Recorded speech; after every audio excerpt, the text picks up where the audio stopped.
Good morning student, स्वागत है हमारी ऑनलाइन क्लास में। हम जो है चैप्टर नंबर 9 प्रकाश के बारे में पढ़ रहे थे। इस चैप्टर में कल हमने जो है आँख की संरचना के बारे में पढ़ा था। आज हम उसी से आगे जो है पढ़ेंगे आँख से संबंधित।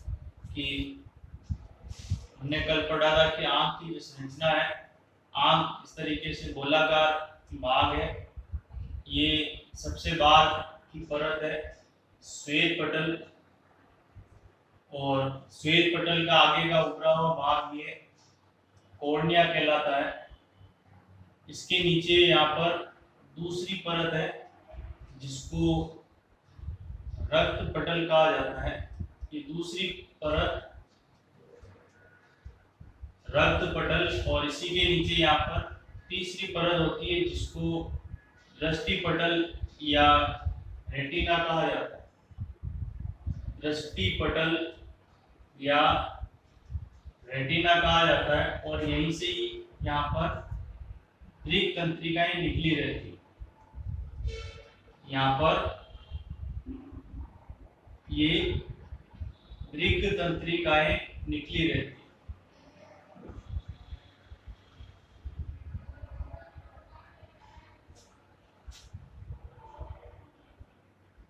ये परितारिका है। परितारिका के बीच का जो छिद्र है, इस बीच के छिद्र को पुतली कहा जाता है। परितारिका के बीच का छिद्र पुतली कहते हैं, और इसी के पीछे यहाँ पर नेत्र लेंस स्थित होता है।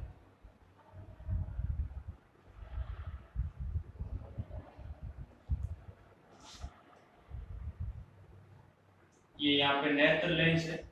तो वस्तु का जो प्रतिबिंब है वो यहाँ पर दृष्टि पटल पर बनता है। जैसे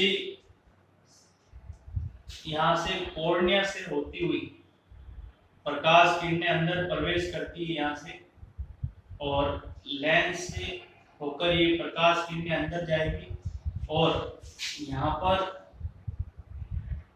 इस तरीके से ये किरणें एक बिंदु पर मिलती है। जहां पर ये किरणें एक बिंदु पर मिलेगी वहां उस वस्तु का प्रतिबिंब बनेगा।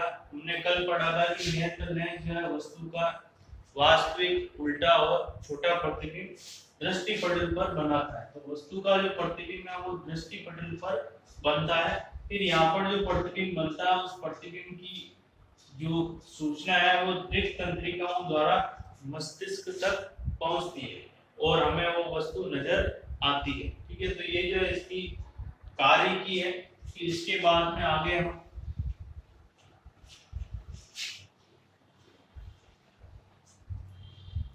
कि मानव नेत्र के लिए जो निकट बिंदु है, यानी कितनी पास स्थित वस्तु को हम एकदम साफ देख सकते हैं।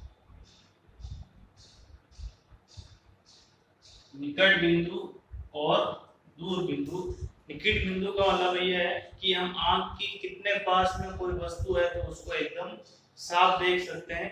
तो वो है 25 सेंटीमीटर दूरी, यानी आंख से इतनी दूरी पर हम कोई वस्तु जो है उसको एकदम साफ देख सकते हैं। इससे अगर ज्यादा अगर नजदीक में लेके आओगे तो हमें साफ नहीं दिखेगा और देखने में परेशानी होती है। इसी प्रकार से जो दूर बिंदु है, यानी कि हम अपनी आंखों से कितनी दूर स्थित वस्तु को एकदम साफ देख सकते हैं, तो वो है अनंत। यानी जैसे तारे हैं, चंद्रमा है, ये बहुत दूर है फिर भी हम उनको देख पाते हैं, इसलिए हमारा जो दूर बिंदु है उसको अनंत है। तो ये जो है इसको कहा जाता है दृष्टि परास। दृष्टि परास। दृष्टि परास का मतलब ये है कि निकट बिंदु और दूर बिंदु के बीच की दूरी। निकट बिंदु व दूर बिंदु के बीच की दूरी को दृष्टि परास कहते हैं।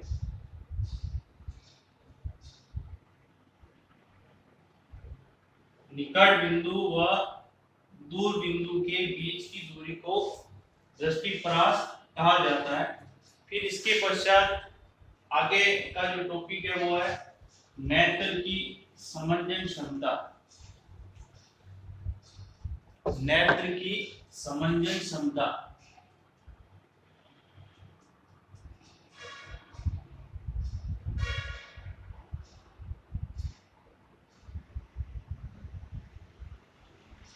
नेत्र की समंजन क्षमता का मतलब यह है कि हम एक ही स्थान पर खड़े रह करके दूर की वस्तु को और पास की वस्तु को एकदम स्पष्ट देख पाते हैं।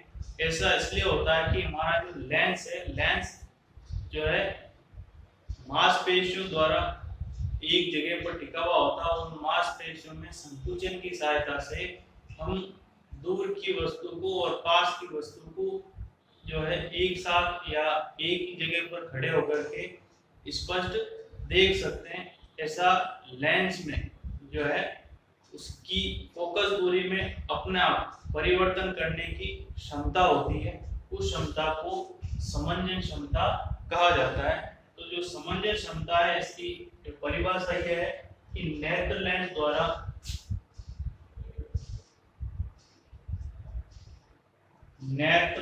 द्वारा फोकस दूरी को समायोजित करने की क्षमता को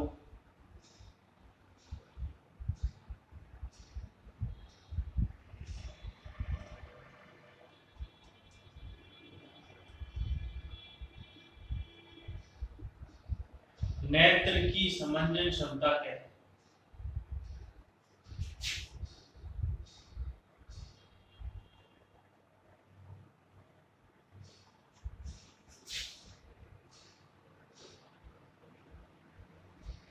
ठीक है, नेत्र लेंस द्वारा फोकस दूरी को समायोजित करने की क्षमता को नेत्र की समंजन क्षमता कहा जाता है। यानी नेत्र लेंस जो है वस्तु दूर है या पास है उसके आधार पर फोकस दूरी को अपने आप परिवर्तित कर सकता है। इस क्षमता को नेत्र की समंजन क्षमता कहा जाता है। फिर इसके पश्चात आगे जो है दृष्टि दोष।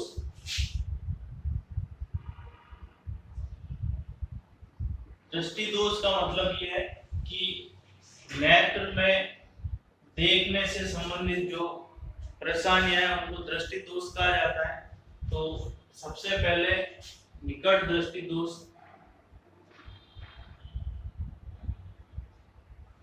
निकट दृष्टि दोष। निकट दृष्टि दोष में इस दृष्टि दोष में व्यक्ति को पास की वस्तु तो स्पष्ट नजर आती है लेकिन दूर की वस्तु उसे स्पष्ट नजर नहीं आती है। तो इसमें ये ध्यान रखना है उसको पास की वस्तु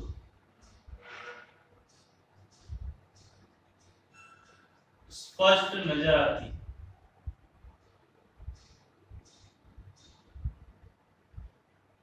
लेकिन दूर की वस्तु स्पष्ट नजर नहीं आती।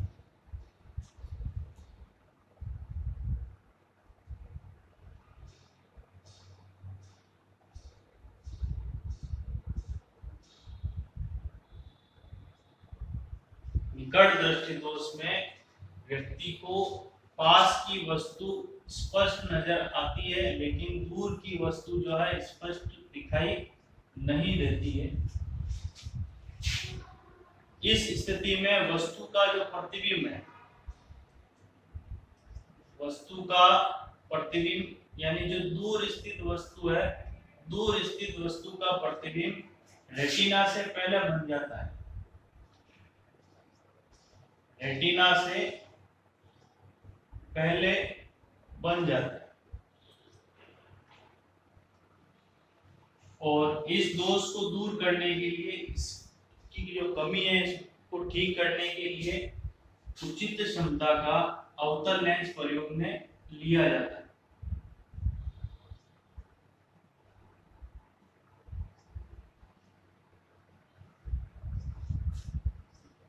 उचित क्षमता का अवतल लेंस प्रयोग में लिया जाता है।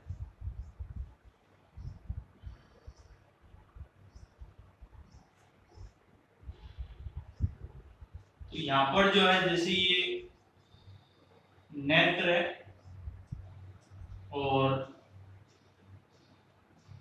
ये लेंस है। मान लो कोई व्यक्ति है जिसको निकट दृष्टि दोष है, तो उसमें क्या होगा कि ये जो प्रकाश किरणें हैं, ये प्रकाश किरणें यहाँ पर रेटिना पर नहीं मिलकर के रेटिना से पहले ही मिल जाती है, यानी यहाँ पर वस्तु का प्रतिबिंब बन जाता है। वस्तु स्पष्ट नजर तब आती है जब प्रतिबिंब यहाँ बनता है। तो ऐसे स्थिति में उस व्यक्ति को दूर की वस्तु स्पष्ट नजर नहीं आती है, उसको कहते हैं निकट दृष्टि दोष। अब इसे दूर करने के लिए अवतल लेंस का प्रयोग किया जाता है। निकट दृष्टि दोष को दूर करने के लिए अवतल लेंस प्रयोग करते हैं। अवतल लेंस प्रयोग करने से क्या होगा कि उस व्यक्ति को ऐसा चश्मा लगाते हैं जिसमें अवतल लेंस लगा हुआ होता है। अवतल लेंस इस तरीके से, ये अवतल लेंस है।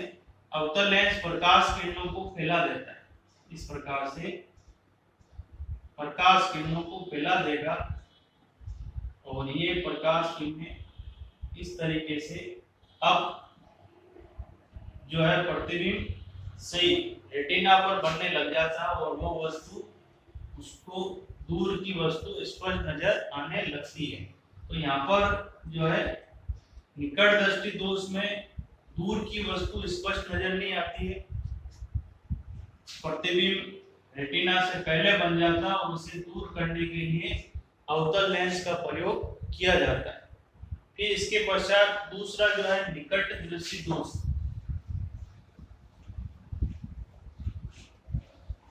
निकट दृष्टि दोष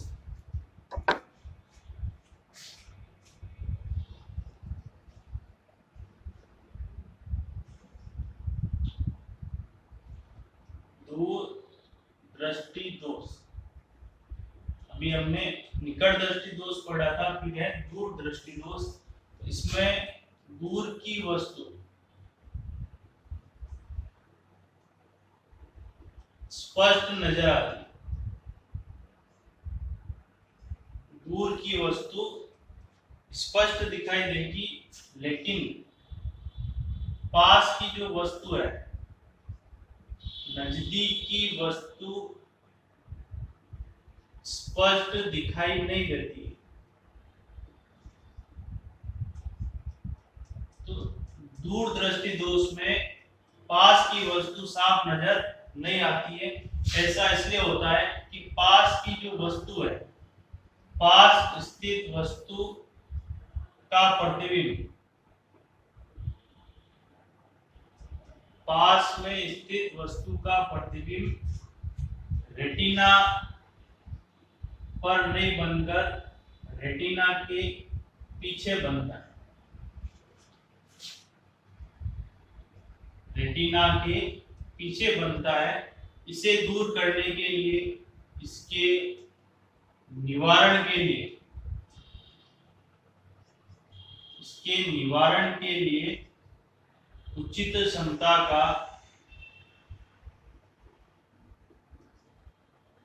उत्तल लेंस प्रयोग में लिया जाता है।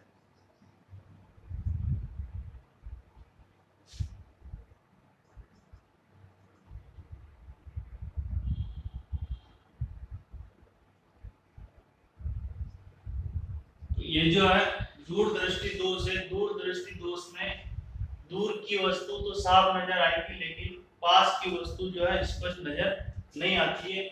ऐसा इसलिए होता है कि पास स्थित जो वस्तु है उसका प्रतिबिंब रेटिना पर नहीं बन करके रेटिना के पीछे बनता है और इसे दूर करने के लिए उचित क्षमता का उत्तल लेंस काम में लिया जाता है।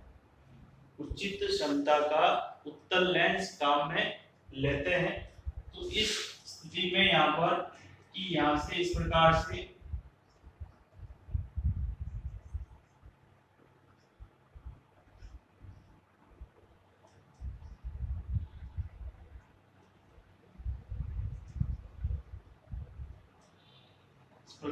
कोई पास में स्थित वस्तु है, उसका प्रतिबिंब रेटिना के पीछे बनेगा, यानी ये प्रकाश किरणें रेटिना के पीछे मिलेगी। यहाँ वस्तु का प्रतिबिंब बनता है। तो जब वस्तु का प्रतिबिंब रेटिना पर नहीं बनकर के कहीं और बनता है तो वो वस्तु स्पष्ट नजर नहीं आती है। तो इसे दूर करने के लिए उत्तल लेंस युक्त चश्मा लगाया जाता है। उत्तल लेंस का चश्मा लगाने से ये प्रकाश किरणें पास पास आ जाएगी और वस्तु का प्रतिबिंब जो है रेटिना पर बनने लग जाता है, जिससे उस व्यक्ति को वस्तु स्पष्ट नजर आने लगती है। तो ये दूसरा दृष्टि दोष है।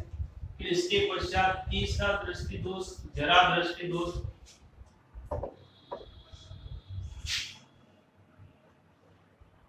जरा दृष्टि दोष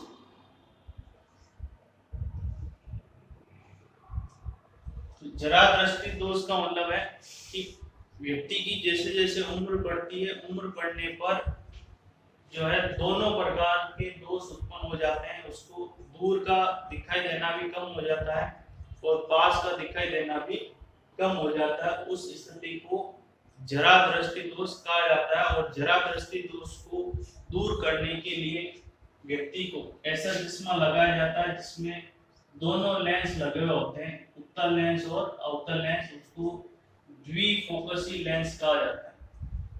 द्विफोकसी लेंस में दोनों प्रकार के लेंस लगे हुए होते हैं, उत्तल लेंस और अवतल लेंस। ठीक है, तो इसको दूर करने के लिए द्विफोकसी लेंस काम में लिया जाता है। ये उम्र बढ़ने पर होता है, यानी बुढ़ापे में दोनों प्रकार के दोष उत्पन्न हो जाते हैं। पास की वस्तु और दूर की वस्तु दोनों स्पष्ट नजर नहीं आती। चौथा जो दोष है वो है दृष्टि वैषम्य दोष।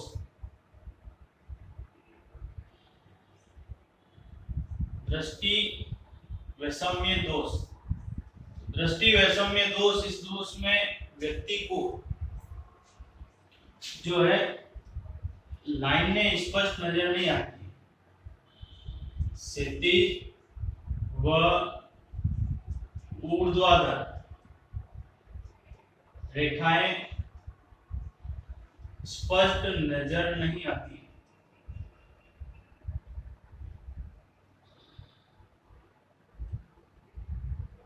इसे दूर करने के लिए बेलनाकार लेंस काम में लिया जाता है। बेलनाकार लेंस प्रयुक्त किया जाता है। तो दृष्टि वैषम्य दोष जिसमें क्षैतिज और ऊर्ध्वाधर रेखाएं स्पष्ट नजर नहीं आती है और इसे दूर करने के लिए बेलनाकार लेंस का प्रयोग किया जाता है। फिर इसके पश्चात पांचवा जो है वो है मोतियाबिंद।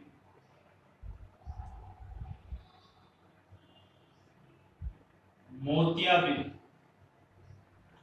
मोतियाबिंद एक ऐसी स्थिति है जिसमें व्यक्ति की जो लेंस है, लेंस की पारदर्शिता धीरे धीरे कम हो जाती है, यानी जो लेंस जो है वो खराब होने लगता है। उस स्थिति को मोतियाबिंद कहा जाता है। मोतियाबिंद को ठीक करने के लिए उस लेंस को ऑपरेशन के द्वारा हटाकर उसकी जगह कृत्रिम लेंस लगा दिया जाता है। तो मोतियाबिंद उस स्थिति को कहते हैं जब आंख के अंदर जो लेंस होता है वो लेंस धीरे धीरे अपारदर्शी होने लगता है। तो मोतियाबिंद क्या है कि उम्र बढ़ने के साथ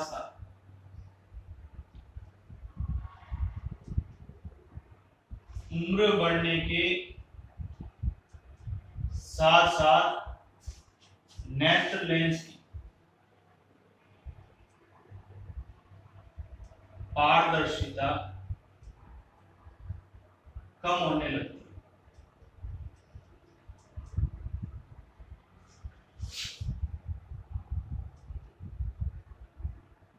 उम्र बढ़ने के साथ साथ नेत्र लेंस की पारदर्शिता कम होने लगती है, जिससे वह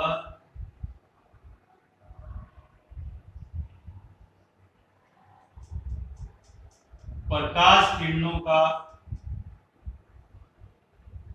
परावर्तन करने लगता है।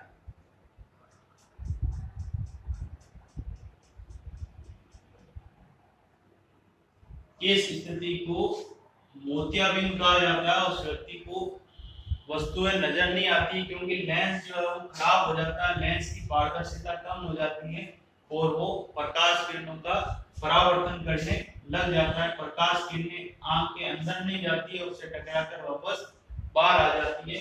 इससे दूर करने के लिए शल्य क्रिया द्वारा कृत्रिम लेंस लगाया जाता है। कृत्रिम लेंस लगाया जाता है, ठीक है। मोतियाबिंद को दूर करने के लिए उस कृत्रिम लेंस को इंट्राओक्यूलर लेंस कहा जाता है। तो ये जो है दृष्टि दोष है 5: निकट दृष्टि दोष, दूर दृष्टि दोष, जरा दृष्टि दोष, दृष्टि वैषम्य दोष और मोतियाबिंद।